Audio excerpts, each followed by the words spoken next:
하겠습니다. 우리 말씀 보기 전에 함께 기도하고 그리고 함께 말씀 봅니다. 말씀으로 이 땅에 오신 주님, 죄인인 우리를 예배의 자리로 불러주시니 감사합니다.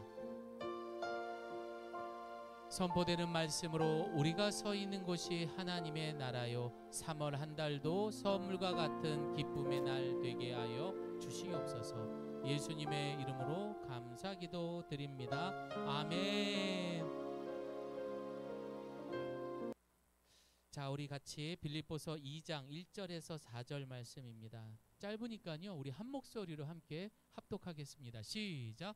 그러므로 그리스도 안에 무슨 권면이나 사랑의 무슨 위로나 성령의 무슨 교제나 긍휼이나 자비가 있거든 마음을 같이하여 같은 사랑을 가지고 뜻을 합하여 한 마음을 품어 아무 일에든지 다툼이나 허용으로 하지 말고 오직 겸손한 마음으로 각각 자기보다 남을 낮게 여기고 각각 자기 일을 돌볼 뿐더러 또한 각각 다른 사람들의 일을 돌보아 나의 기쁨을 충만하게 하라. 아멘. 저를 따라해 보겠습니다. 다시 시작하는 예가교회. 계속해서 묵상하는 창세기를 잠시 접어두고요. 이제 진짜 시작이잖아요. 2025년의 시작은 사실 그 정도 아닌 것 같아요. 이 봄이 시작인 듯 합니다. 그리고 어수선하잖아요. 그래서 하나님 주시는 이 말씀을 통해서 우리가 새롭게 교회와 우리의 가정이 그렇게 시작할 수 있는 그런 말씀으로 해보려고 합니다. 여러분 저를 따라해 봅니다. 다시 시작하는 예가교회. 그렇습니다. 교회는 하나님에게 너무 중요합니다. 왜냐하면 그 교회는 하나님의 꿈이기 때문입니다. 교회는 뭐라고요? 하나님의 꿈이라고 말했습니다. 그래서 구약과 신약 성경에 보게 되면은 이 교회에 대해서 이렇게 정의할 수 있는 단어들이 있습니다. 구약 같은 경우에는 칼이라는 이 히브리어가 있습니다. 이 뜻은 부르다라는 뜻을 갖고 있습니다. 신약 성경에도 이 교회를 뜻하는 헬라어가 있습니다. 저를 따라해 봅니다. 에클레시아. 몸못으로부터 부르심을 받은 사람들이라는 뜻을 갖고 있습니다. 사도 바울은 이 에클레시아의 뜻에 대해서 분명하게 고린도전서 1장 2절의 말씀으로 정의하고 있습니다. 천천히 함께 말씀 보도록 합니다. 시작. 고린도에 있는 하나님의 교회 곧 그리스도 예수 안에서 거룩하게 돼 성도로 부르심을 받은 사람들과 또한 각처에서 우리 주 예수 그리스도의 이름을 부르는 모든 사람들에게 편지를 씁니다. 아멘. 부름을 받은 사람들끼리 모여있는 이 공동체가 바로 교회라는 거예요. 우리 옆에 분하고 인사하겠습니다. 당신은 부름받은 사람입니다.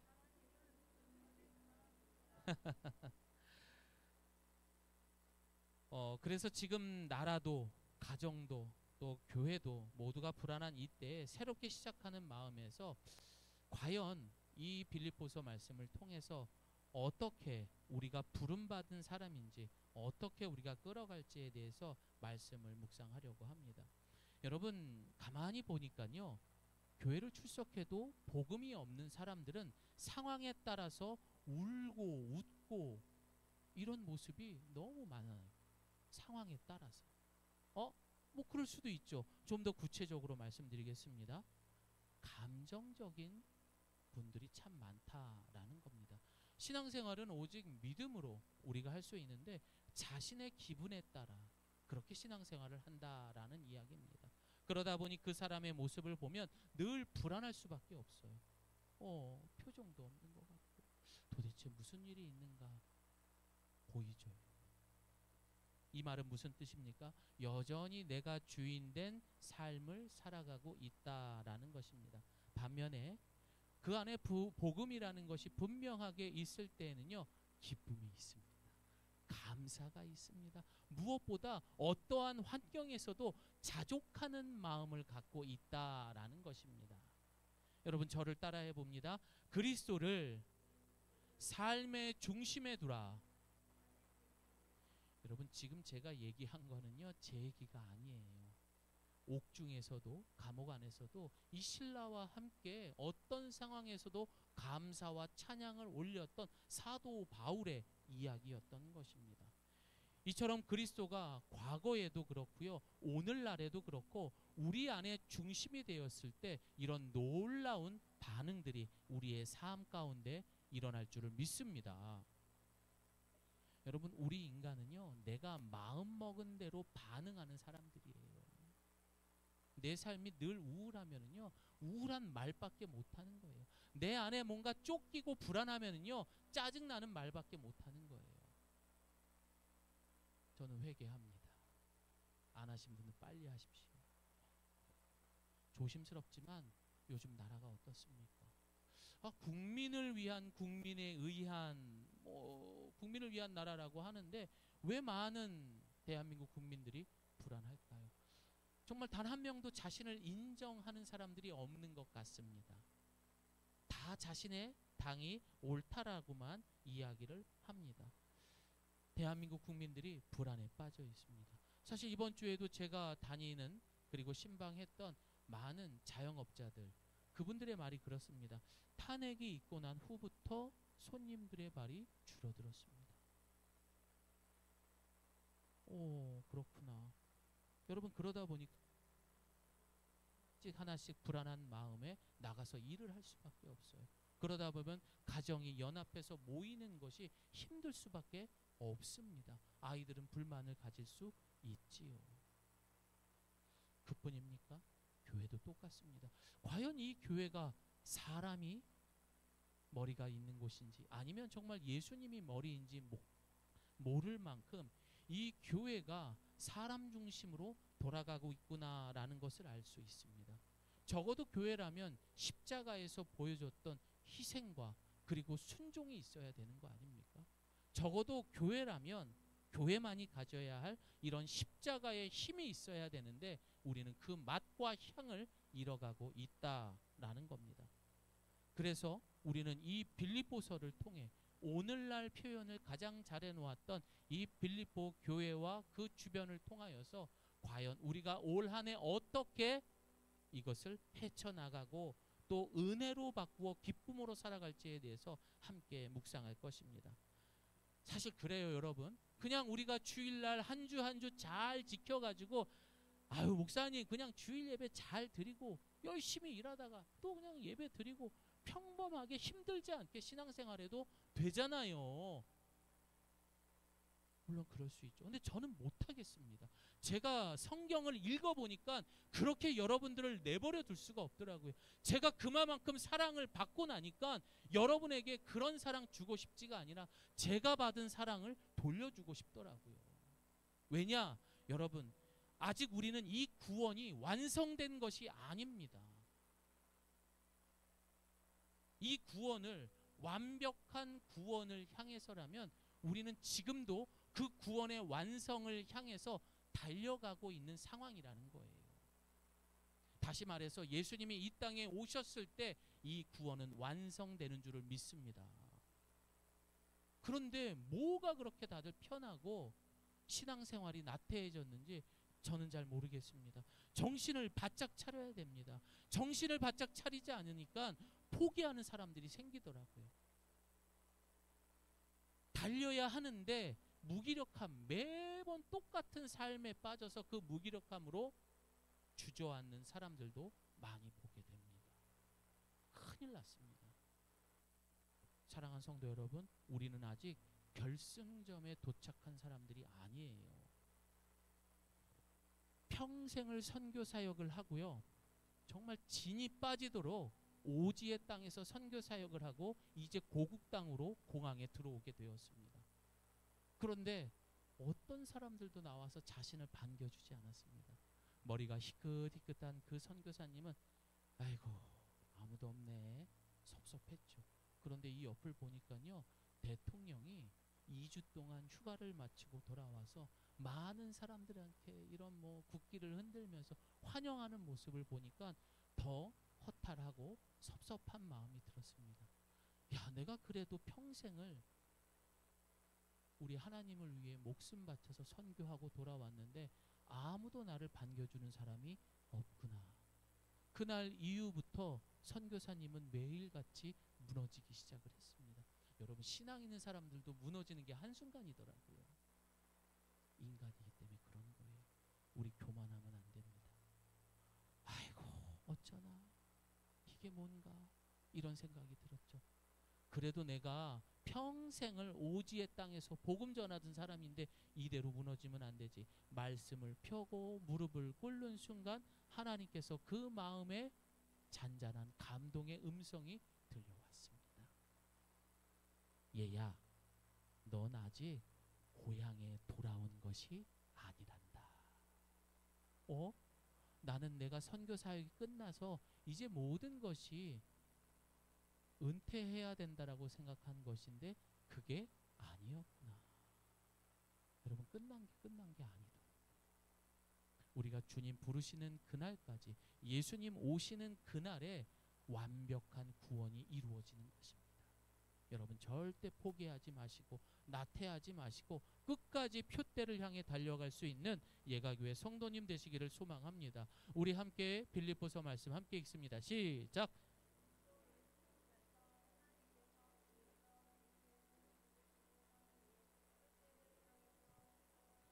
오늘 우리가 함께 볼 빌립보라는 지역을 보게 되면은 아주 특별한 곳이었습니다. 사실은 로마의 식민지이기도 하죠. 그러나 그곳에는 로마의 전쟁에 나갔다 퇴역한 로마의 장교들, 군인들이 너무나 많은 사람들이 있었습니다. 이 사람들은 다른 사람들과 달리 굉장히 자신이 로마 시민이라는 거에 대한 우월주의가 있었던 거예요. 시민권을 가진 사람들은 그 당시에 살았던 사람들에게 가질 수 없는 세금에 대한 혜택이 있었던 거고요. 또 하나는 법적인 문제가 생겼을 때에 황제 앞에 직접적으로 그 이야기를 할 수 있는 혜택이 있었던 것입니다. 모든 사람이 부러울 수밖에 없죠. 그런데 가만히 돌아보니까요, 요즘 어떤 나라를 보니까 자기 나라가 최고라고 자랑하는 사람들이 있고 그 힘을 휘두르는 나라가 있더라고요. 비슷하네. 요 빌립보 지역 교회가 있었던 시대와 비슷하네. 시민권 있으면, 내가 돈 있고 내가 명예가 있으면 내가 어떻게 살아왔는지, 어떤 출신 성분은 중요한 게 아닙니다. 내가 몇 평짜리며 내가 어떤 차를 가지고 다니는지, 그게 더 중요한 것이더라고요. 빌립보 지역은 어쩌면은 오늘과 똑같은 그런 모습이었던 것입니다. 오죽했으면 사도 바울은요, 그 시민권을 가진 사람들 앞에서 이렇게 이야기를 했습니다. 우리 함께 말씀 읽어보겠습니다. 시작. 그러나 우리의 시민권은 하늘에 있습니다.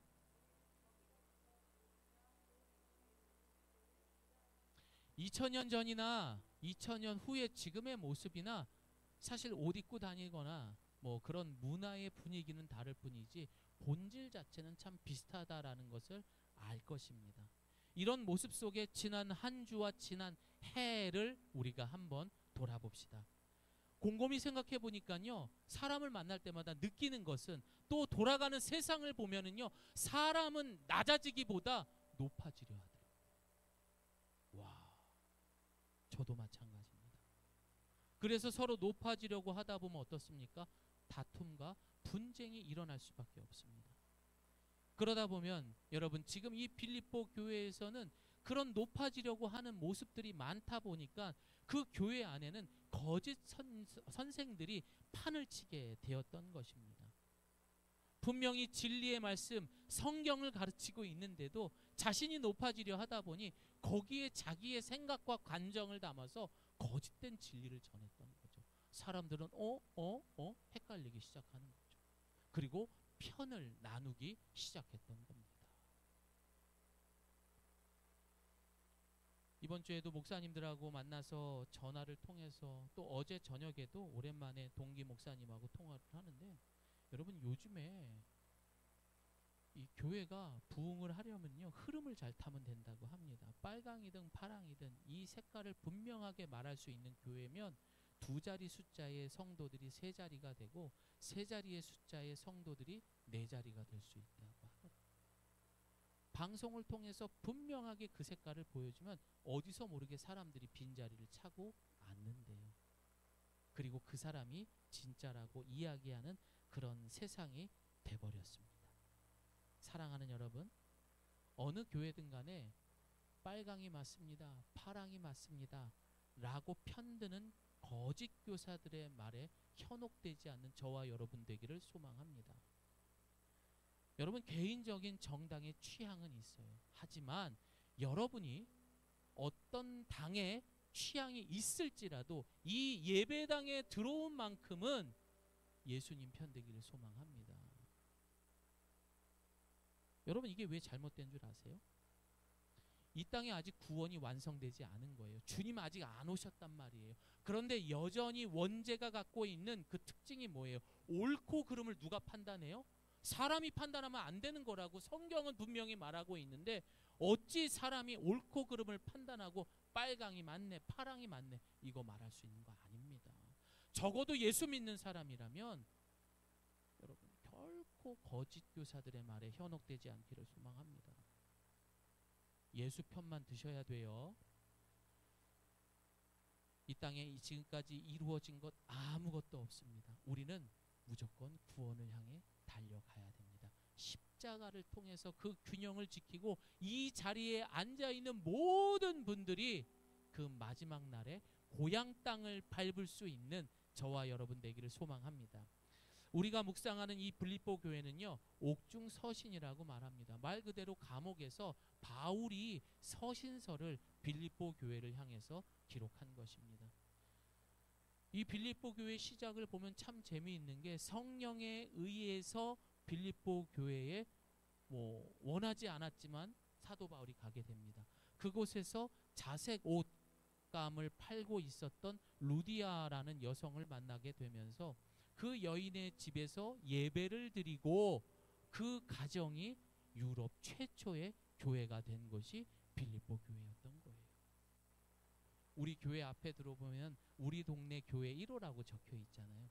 제가 일전에도 한번 말씀드렸지만 이 빌립보 교회 말씀을 묵상하다 그때 그 영감을 받고 그 감동을 받아서 우리 동네 교회 1호가 이제 예가 교회가 되면 2호는 안병길 집사님 집 앞에 우리 동네 교회 2호가 될 수 있어요, 없어요? 있는 거예요. 다른 교회는 목장이니 구역으로 나누는데 저희는 이렇게 우리 동네 교회 2호, 3호, 4호 이렇게 나누려고 합니다. 우리 이국 성도님 집이 한 3호 정도가 되지 않을까 그런 기대를 또 해봅니다. 곳곳에서 지금 아멘이 막 나오고 있어요. 자, 그런데 그 교회가 되었을 때 루디아라는 여성의 집에 성도들을 보니까요, 사도행전 16장에 보면은 루디아에 대한 이야기가 나옵니다. 그리고 또 누가 나옵니까? 사도행전 16장에는 이 귀신이 들려가지고 점을 봐주는 소녀가 등장을 해요. 그런데 사도 바울이 그 아이를 고쳐주게 되죠. 아마도 그 아이도 빌립보 교회 성도가 됐을 것이고, 또 여러분 주 예수를 믿으라 그리하면 너와 내 집이 구원을 받는다라고 바울이 옥중에 있었을 때 간수에게 복음을 전하게 됩니다. 그 간수가 예수 믿고 그 가정과 함께 빌립보 교회로 왔을 것입니다. 이처럼 내가 있는 우리 집이 우리 이웃과 또 우리 주변에 있는 가족들, 사촌들이 모여서 교회를 이루어가는 거예요. 이것이 저희 교회가 올해에 이렇게 한번 추진을 하고 노력을 하려고 합니다. 그래서 이 우리 동네 교회에 이제 가장이 되는 분들이 목사의 역할을 하는 것이죠. 목장, 구역장의 역할을 하는 것입니다. 그래서 지금 교재를 한번 좀 만들어 보고 있습니다. 정말 재밌게 만들어 보려고 하고 있어요. 우리 지난번에 7주 동안 책 읽으면서 했던 것처럼 이 목자 되신 분들은 저와 일주일 동안 또 만나서 한 번씩 이렇게 공부하는 시간을 갖고 그렇게 교회를 이루어 가도록 하겠습니다. 여러분, 이 이야기는요 지극히 성경적인 거예요. 창세기를 보게 되면은요 아담이 혼자 사는 모습이 너무나 하나님 보시기에 마음이 아팠던 거예요. 그래서 누구를 만드셨어요? 하와를 만드셨잖아요. 그리고 최초의 가정이요 교회를 이루게 하셨던 것입니다. 그리고 그 교회를 통해서 하나님은 끊임없는 복을 부어주시며 너희가 이제 축복의 통로가 될 것이며 너희를 통하여서 나의 꿈을 이루어갈 것이다. 그게 가정이고요. 그게 교회인 거예요. 그런데 지금 교회가 아파하고 있습니다. 기쁨을 잃어가고 있습니다. 편들기만 하고 있습니다. 내가 옳다라고 말하는 하나님처럼 살아가는 사람이 너무 많아졌다라는 것입니다. 그래서 오늘 빌립보서 2장 1절 말씀 우리 함께 읽습니다. 시작.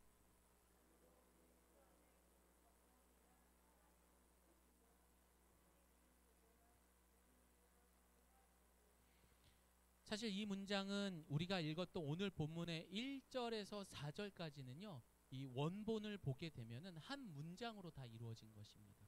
그리고 만약에라는 가정법을 사용했지만 사실 사도 바울은 이 내용을 한 번 더 강조하기 위한 문장이라는 것을 기억하시면 됩니다. 결국 이 네 개의 이 문장들을 요약해서 말하면은 2장 4절의 말씀으로 요약할 수 있는 거예요. 우리 함께 파란 글씨는 더 크게 읽어봅니다. 시작. 각각 자기 일을 돌볼 뿐더러 또한 각각 다른 사람들의 일을 돌보아 나의 기쁨을 충만하게 하라. 이게 요점인 거예요. 나의 기쁨을 충만하게 하라. 어느 가정에 형제가 많았습니다. 5 형제가 있어요. 그런데 그 5 형제가 모두가 돈도 잘 벌고 명예도 있는 거예요. 괜찮았어요. 야, 그러다 보니까 이 가정이 신앙도 좋고 뭐 괜찮은 거예요. 가정 교회에다 11조도 하고 부모님에게도 11조를 하고 계절이 바뀔 때마다 부모님에게 옷 한 벌도 해주고 그리고 뭐 1년에 한 번씩 해외여행도 보내드리고 야, 너무 좋죠. 그런데 참 이상한 게 명절날만 모이면은 온갖 분위기가 싸합니다. 형제들끼리 왠지 서로 눈치가 보는 것 같고 부모님 보시기에는 사실 주머니가 두둑해서 좋기는 하지만 마음은 많이 불편했습니다. 아유, 뭘까? 뭔가 깨름직한 그런 불편함들이 그 부모의 마음에 있었던 것이죠. 반면에 또 한 가정도 5 형제가 있습니다. 뭐 변변치 않은 살림입니다. 하지만 열심히 사는 가정이죠. 5 형제가 열심히 살았고 그런데 이 가정은 명절 때만 모이는 게 아니라 수시로 모이는 거예요. 그리고 그냥 뭐 별것도 아닌데 막 라면만 끓여 먹어도 깔깔깔 대고 막 좋아서 어쩔 줄을 몰라 하는 겁니다. 자, 여러분이 만약 부모라면 둘 중에 어떤 가정을 원하십니까?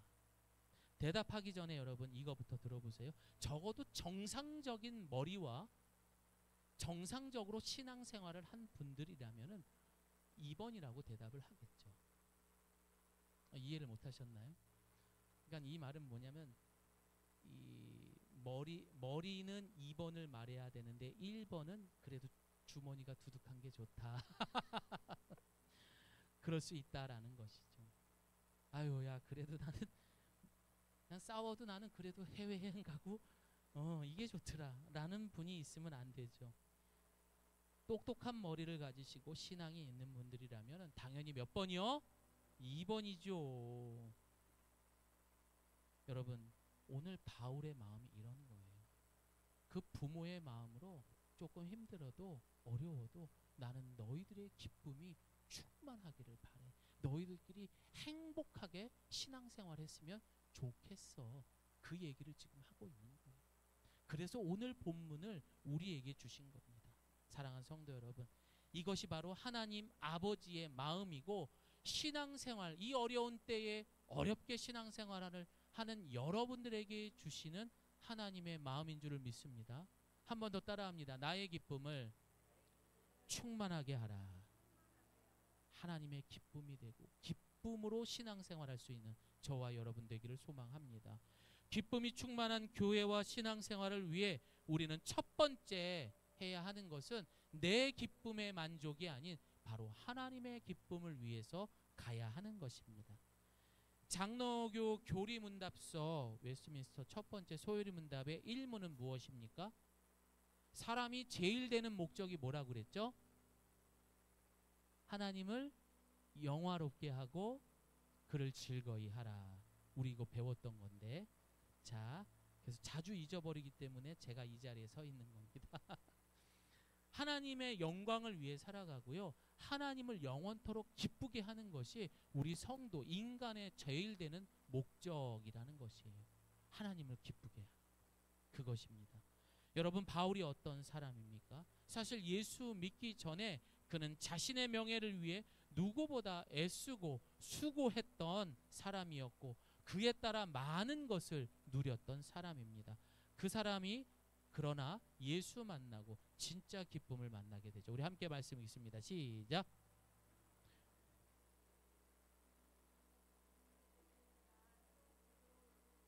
내가 참으로 모든 것을 해로 여기는 것은 내 주 그리스도 예수를 아는 지식이 가장 고상하기 때문입니다.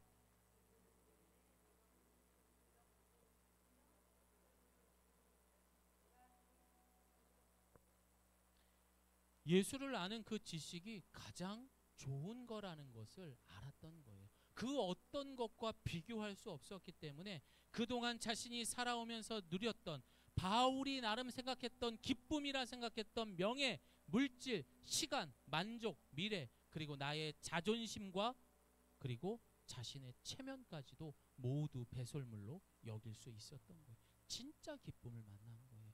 진짜 사람이 품위 있게 살아가는 것이 무엇인지 알게 됩니다.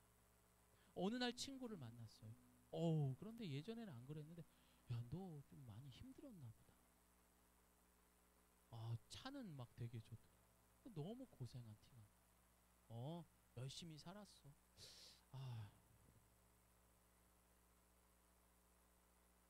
그냥 그런 모습들을 볼 때마다 뭘까. 그러나 여러분의 분명 가지고 있는 신앙을 통해서 판단할 수 있기를 바랍니다.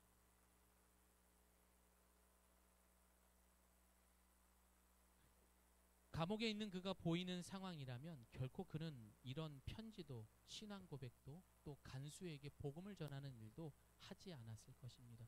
무엇보다 그는 그런 감옥에 있을 때에도 옥문이 열리는 놀라운 기적도 경험하지 못했을 것입니다. 바로 그의 삶이 하나님의 영광을 위해 무엇보다 하나님을 기쁘게 하는 삶이 있었기 때문에 내가 준비하지도 않고 내가 노력하지도 않은 하나님의 뜻 가운데 그 놀라운 기쁨들이 그 삶 가운데 이루어진 것입니다. 여러분, 올 한 해는요, 여러분 열심히 사는 거 좋습니다. 그러나 정도껏 하셨으면 좋겠어요. 적어도 내 건강이 망쳐질 만큼 내 마음이 병들어서 가족들까지 아파할 만큼 그 정도까지 선을 넘지는 않았으면 좋겠습니다. 너무 아픈 사람들이 많아요. 너무 속상해요. 뭐래도 해드리고 싶은데 할 방법이 없더라고요. 여러분, 매주 제가 수요일마다 올리잖아요. 호스피스 사역을 합니다. 여러분, 지난주에도 너무 많이 우시는 분을 봤어요. 가만히 있을 수 없어서 그 어머님을 제가 꼭 안아드렸어요. 그리고 진심으로 그 자리에서 내가 이제 예수 믿겠다라고 해서 다음 주 수요일에, 그러니까 이번 주 수요일에 세례를 받게 되었습니다. 그런데 그분이 웃으시더라고요. 그렇게 껄꺽꺽대면서 우신 다음에 모든 것들이 다 보였어요. 그 눈물에는 자신이 살아왔던 후회도 있었고 미움도 있었고 아쉬움도 있고 미안함도 있고 그 눈물이 콸콸콸콸 쏟아지는데 그 마무리는 예수님 덕분에 웃음으로 바뀌더라고요. 우리가 창세기에서도 배웠잖아요. 사라도 웃었잖아요. 제가 애를 낳아요? 아이고. 근데 그 웃음을 진짜 웃음으로 바꿔주시잖아요. 그 기쁨은 내가 아닌 하나님의 기쁨의 삶을 살아갈 때입니다. 여러분, 그 방법은 어렵지 않습니다. 그래서 갈라디아서 2장 20절 말씀 우리 함께 읽습니다. 시작. 그런즉 이제는 내가 사는 것이 아니요 오직 내 안에 그리스도께서 사시는 것이라. 이제 내가 육체 가운데 사는 것은 나를 사랑하사 나를 위하여 자기 자신을 버리신 하나님의 아들을 믿는 믿음 안에 사는 것이다. 그래서 신앙생활은요, 사도 바울처럼 입장이 분명해야 되는 겁니다. 이것도 아니고 저것도 아닌 회색이 아니라 입장이 분명해야 돼요. 사도 바울이 뭐라고 합니까? 나는 내가 만약 이 감옥에서 죽게 된다면은 내가 그렇게 가고 싶은 천국에 가기 때문에 너무나 좋습니다.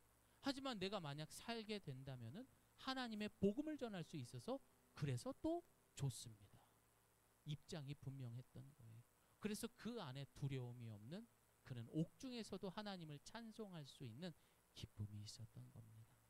여러분, 올 한 해만큼은 그 입장을 분명하게 할 수 있는 저와 여러분이 되기를 바랍니다. 그래서 오늘 본문 2절은 이렇게 요약을 합니다. 저를 따라합니다. 마음을 같이하여 같은 사랑을 가지고 한 마음을 품어라. 그것이 바로 예수의 마음을 품었을 때 우리가 그 기쁨으로 살아갈 줄을 믿습니다. 기쁨이 충만한 교회와 신앙생활을 위해 우리는 두 번째, 허영으로 하지 말고 겸손한 마음, 그리고 자기보다 남을 낮게 여기라 3절은 말합니다. 계명, 예수님께서 가르쳐 주신 첫 번째 계명이 무엇입니까? 하나님을 사랑하고 이웃을 사랑하라. 하나님의 기쁨과 영광을 위해 살아가겠다 하는 성도의 삶에 가장 중요한 것은 여러분, 이웃을 사랑해도요 제대로 사랑할 수 있어야 되는 것입니다. 그러나 그 사랑이 허영, 뭡니까? 겉만 화려한 것이 아니죠. 하는 척만 하는 사람들, 이게 아니라 겸손과 자기보다 남을 낮게 여기라고 말합니다. 사랑하는 여러분, 지금 내 삶의 주변을 살펴보면 작은 실수 하나에도 가만두지 않는 세상 속에 우리는 살아가고 있습니다. 하물며 내가 좀 쉬고 즐기기 위해서 가는 그런 운동하는 곳에서도 작은 실수도 용납을 하지 않더라고요. 그 작은 실수 하나 때문에 왜 그렇게 하냐고 막 꾸지람을 주고 이런 걸 너무 많이 봤어요. 보기가 너무 안 좋았습니다. 즐기려 가는 곳까지도 이런 모습인데 그곳에 돈과 명예가 걸려 있다면 목숨 걸 수밖에 없는 거고, 그것 때문에 사람 목숨이 파리 목숨보다, 개비 목숨보다 우스워지는 거예요. 그래서 마태복음 7장 3절은 메시지 성경에서 제가 읽어드릴게요. 우리는 그래서 어떻게 살아야 됩니까? 어찌하여 내 형제의 눈 속에 있는 작은 티는 보면서 내 눈 속에 있는 나무 토막은 보지 못하는가? 그 작은 것까지도 다 보면서 내 눈에 있는 나무 토막은 왜 못 보니? 여러분, 우리 누구 흉보지 맙시다. 나를 먼저 돌아보기를 소망합니다. 세 번째입니다. 기쁨이 충만한 교회와 신앙생활을 위해 우리는 세 번째로 성령의 교제를 해야 된다라고 합니다. 이 교제하면은 생각나는 단어가 코이노니아라는 단어입니다. 이 단어는요, 그냥 우리가 관계를 맺는 것이 아니라 정말 깊숙이 그 관계를 맺는 거예요. 그리고 그 관계 속에 빠지지 않는 것이 뭐냐? 바로 물질이라는 거예요. 왜냐? 사람은 돈에 가장 예민하거든요. 이거 내가 정말 써야 되고 나한테 너무 소중한데, 그럼에도 불구하고 그 주님이 내 안에 중심에 있을 때 기꺼이 드릴 수 있는 겁니다. 여기까지 갈 수 있어야 돼요, 여러분. 어렵죠. 아유, 이거는 나와 상관없는 일이야. 그렇다면 내 안에 과연 무엇이 있는지 돌아보기를 소망합니다. 사도행전의 초대교회의 모습을 보면 성도의 나눔은 우리가 상상할 수 없습니다. 그러나 너무나 아름답습니다. 한때는 저도 그런 공동체를 만들고 싶었어요. 이렇게 같이 나이 먹고 싶었고, 같이 저녁도 먹으면서 그냥 김치 하나에 뭐 콩나물국 하나 놓고도 깔깔깔 대면서 먹는 그런 공동체를 가까운 곳에 땅이라도 사가지고 함께 하고 싶은 꿈이 있었습니다. 근데 그거는 진짜 어렵더라고요. 하지만 꼭 한 번은 해보고 싶은 것이 저희 교회와 저의 목회의 꿈입니다. 이제 말씀을 마무리합니다. 더 이상 이 시대는 여러분 작은 교회, 큰 교회의 개념을 잃어버렸습니다. 제가 사실 이런 부분에서 많이 위축이 됐었습니다. 그런데 곰곰이 주변에서 일어나는 선배 교회들, 또 주변의 동료 교회의 모습들을 보면서 야, 저 교회는 더 이상 큰 교회가 아닌 작은 교회도 못한 교회의 역할을 잃어버린 그런 조직이 돼버렸구나라는 모습이 너무나 많이 봤기 때문입니다. 다시 말해 마지막 그때를 위해 우리는 정신을 바짝 차리고 있는 교회와 성도인지, 아니면 자신의 만족이나 세상의 권력에 끌려가는 마치 예수님이 없는 종교, 정치 집단이 되어서는 안 된다라는 것입니다. 언제부터인가 우리는 타성에 젖어버렸습니다. 이 신앙생활은 이제 세상에서 하던 그런 교회 안으로 가지고 들어와 정의라고 말하고 있습니다. 말도 안 되는 소리죠. 진리는 변하지 않는 건데 맨날 변하는 걸 가지고 그걸 정의라고 말하면 거짓이죠. 지금 빌립보 교회가 그 상황에 있고 오늘날 이 대한민국이 그 상황에 빠져 있는 것입니다. 사랑하는 성도 여러분, 신앙생활이 무엇입니까? 늘 예수님을 통해서 우리가 새로운 시간 속에 살아가는 것을 말합니다. 그래서 어떠한 상황에 있어도 날마다 새롭고 기쁨이 넘치는 거예요. 그런데 조건이 있습니다. 그 시간을 보내기 위해서는 하나님의 시간이 우리의 삶 가운데 들어와야 되는 거예요. 그러나 여전히 무기력한 낡은 시간 속에 지난날 우리가 살아왔다면 다시 우리가 아까 말씀드렸던 것처럼 그 예수의 십자가를 돌아보기를 소망합니다. 그리고 우리의 마음을 열어놓으시길 바랍니다. 마음을 열어야 돼요. 저를 따라합니다. 볼지어다 내가 문 밖에서 두드리노니 누구든지 내 음성을 듣고 문을 열면 내가 그에게로 들어가 그로 더불어 먹고 그는 나로 더불어 먹으리라. 마음을 여십시오. 주님의 말씀이 여러분 안에 들어갈 때 주님과 함께 영원한 본향 속에서 우리는 기쁨의 삶을 누릴 줄을 믿습니다. 요한계시록 3장 21절의 마지막에 이 이야기를 누구에게 하는 줄 아세요?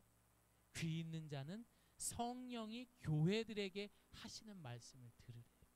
지금 다 문을 닫아버리는 상황입니다. 하지만 이 작은 예가교회만큼은 적어도 하나님 보시기에 가장 하나님의 사역을 크게 수고하고 있는 그런 교회라고 믿습니다. 제가 혼자 하는 것이 아니라 여러분과 함께하는 줄을 믿습니다. 사랑하는 성도 여러분, 우리는 아직 완성되지 않은 거예요. 아직 본향에 도착한 게 아닙니다. 아직도 우리는 ING, 현재 진행형인 거예요. 그래서 저도 아침에 묵상 올리기 싫을 때 있죠. 자고 싶죠. 근데 평생 할 거예요. 왜? 예수님 오실 때까지. 그렇게 해야 됩니다. 그래야 여러분 한 사람도 낙오하지 않고 같이 고향 땅 밟을 수 있기 때문에 노력하는 것입니다. 제가 그만큼 올리면 여러분들도 그만큼 봐주시고 그 말씀 속에서 기쁨을 찾을 수 있는 우리 예가교회 성도님 되시기를 예수님의 이름으로 축복합니다. 아멘. 우리 함께 기도하겠습니다.